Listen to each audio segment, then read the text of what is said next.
আসসালামু আলাইকুম। কেমন আছেন আপনারা সবাই? আল্লাহর অশেষ রহমতে আমিও ভালো আছি। বাচ্চাকে অনেক আদর যত্ন করা সত্ত্বেও বাচ্চা কোনো কথা শুনছে না। যেটা চাচ্ছে সেটা কিনে দেওয়া হচ্ছে, তারপরও বাচ্চা বাবা মায়ের কোনো কথাই শুনছে না। এতভাবে বোঝানো হচ্ছে, বাচ্চা বাবা মার কোনো কথাই বুঝতেও চেষ্টা করে না, শুনতেও চায় না। মোট কথা একদম অবাধ্য। বাবা মা কন্ট্রোলে আনার জন্য অনেকভাবে চেষ্টা করছে, অনেক বেশি ভালোবাসা আদর স্নেহ দিচ্ছে, কোনোভাবেই বাচ্চাকে কন্ট্রোলে আনা সম্ভব হচ্ছে না। তো আমি এর একটি কারণ আপনাদের মাঝে এক্সপ্লেন করব, বুঝিয়ে বলবো কিভাবে বাচ্চাকে সঠিক সমাধানে আনা যাবে, কিভাবে বাচ্চাকে কথা শোনানো যাবে এবং বাচ্চা যে কথা শুনে না এখান থেকে কিভাবে সঠিক সমাধান দিয়ে বের হয়ে আসা যাবে সেটাই তুলে ধরবো। আশা করি আমার আজকের এই ভিডিওটি আপনাদের অনেক বেশি ভালো লাগবে। যদি ভালো লাগে প্লিজ লাইক এবং সাবস্ক্রাইব করে নিত্য নতুন নিয়মিত ভিডিও দেখার জন্য পাশেই থাকবেন। তো যেটা বলতেছিলাম, কিভাবে বাচ্চা আপনার প্রত্যেকটা কথা মনোযোগ সহকারে শুনবে, কিভাবে বাচ্চা আপনার নাগালে রাখা যাবে সেই সম্বন্ধে আলোচনা করব।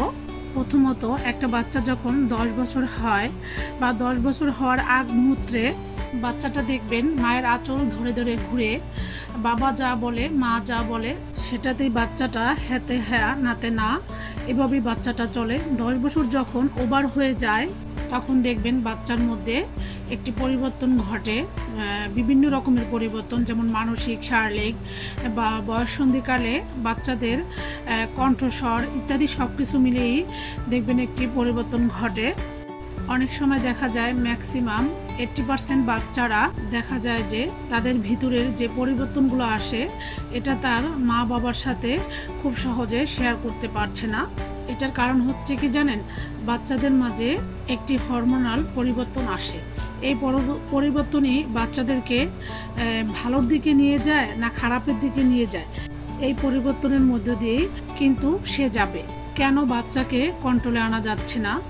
সেটা হচ্ছে, আপনার বাচ্চা যখন স্কুলে যাবে বা প্রাইভেটে যাবে তখন বাসায় আসার পরে তাদেরকে বিভিন্নভাবে প্রশ্ন করবেন, তাদের সাথে ফ্রিলি গল্প করে জিজ্ঞেস করবেন আজকে তোমার ক্লাসে কি পড়া দিয়েছে, প্রাইভেটে কি পড়া হয়েছে, সব কিছু মিলিয়ে তাদের সাথে একদম মন খুলে কথা বলতে হবে। আমাদের বাবা মারা যেটা করে সেটা হচ্ছে প্রেশার ক্রিয়েট করে। এক কথায় আমি বলবো, বাচ্চাদের এই যে এসে বাবা মার সাথে একটি কমিউনিকেশন গ্যাপ হয়ে যায়, যার কারণে বাবা মায়ের সাথে একটা বন্ধুসুলভ যে সম্পর্কটা বাচ্চারা খুবই মিস করে। যেহেতু তারা শারীরিক পরিবর্তনের মধ্য দিয়ে এবং বয়ঃসন্ধিকালে চলে যায়, যার কারণে বাচ্চারা বাবা মার সাথে খাপ খাওয়াতে পারে না, যার জন্য বাবা মায়ের কাছে সন্তান খারাপ হয়ে যায় এবং সন্তানের কাছে বাবা মা হয়ে যায় এক কথায় বিষ।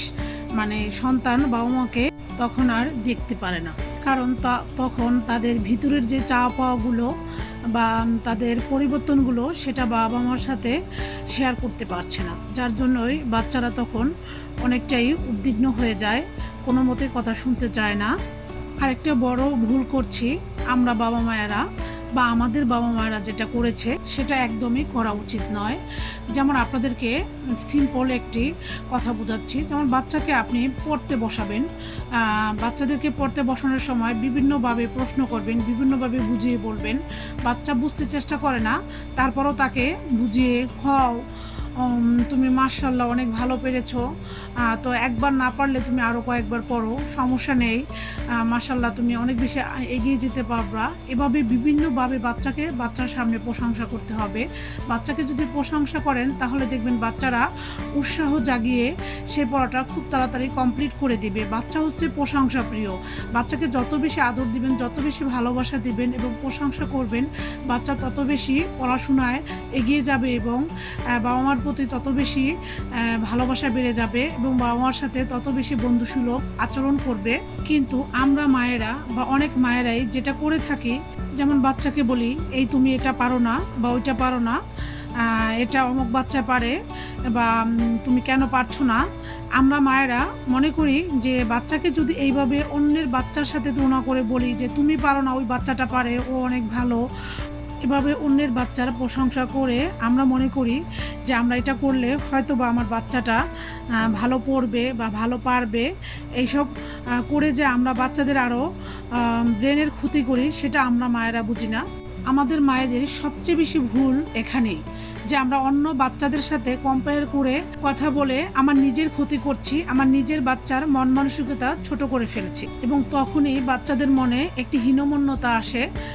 বাচ্চারা তখন বলে আমার আম্মু, আমার বাবা অন্য বাচ্চার সাথে আমাকে কম্পেয়ার করে, তখনই তাদের রাগ অভিমান বেড়ে যায়। এই কারণেই কিন্তু বাবা মার থেকে বাচ্চারা দূরে সরে যায়, অভিমানী হয়ে যায়, বাবা মার প্রতি কনফিডেন্সলি সম্মান ভালোবাসা কমে যায়। আমাদের বাংলাদেশের ম্যাক্সিমাম বাবা মারাই এটা করে থাকি এবং সারাক্ষণ বলতে থাকি তুমি এটা পারবা না, এটা করতে পারবা না, তুমি বড় হয়ে কিছুই হতে পারবা না, তুমি ভালো রেজাল্ট করতে পারবে না। তারা এই না না শব্দটা বারবার শুনতে শুনতে তার ভিতরে এমনভাবে নাটাকে প্রতিস্থাপন করে ফেলে, সে চিন্তা করে, সে ভাবতে থাকে তাকে দিয়ে কিছুই হবে না। এটা যখন বাচ্চার মাথায় একদম গভীরভাবে চলে আসে, তখনই বাচ্চাটা বিভিন্ন আঙ্গিকে পড়াশোনার প্রতি বা বাবা মার কথার প্রতি মানে সম্মান শ্রদ্ধা হারিয়ে ফেলে। এগুলো কখনো করবেন না বা আমরা করব না। কেন আপনার বাচ্চা আপনার কথা শুনবে না? কি করে বাচ্চাকে কথা শোনাতে হবে সেটাই বুঝাতে হবে। আমরা কি করি সেটা না বুঝিয়ে অন্যের বাচ্চাদের নিয়ে কম্পেয়ার করে ফেলি, তখনই কিন্তু তাদের কনফিডেন্স লেভেল একেবারেই জিরো হয়ে যায়। তো আপনারা কখনই এটা করবেন না। বাচ্চাদেরকে সবসময় ভালো কাজের জন্য গিফট করবেন এবং যেটা ভুল করেছে সেটার জন্য বুঝিয়ে বলবেন। এভাবে যদি বুঝিয়ে বলেন এবং ভালো কাজের জন্য যদি গিফট করেন, এতে করে বাচ্চাদের কনফিডেন্সলি অনেক বেশি বেড়ে যাবে, বাচ্চাদের লেখাপড়ার প্রতি অনেক বেশি মনোযোগী আসবে এবং বাবা মায়ের কথা শুনতে ভালো লাগবে, বাবা মায়েদের সাথে গল্প করতে ভালো লাগবে, বাবা মায়েদের কথা শোনার জন্য তারা আগ্রহী হয়ে যাবে।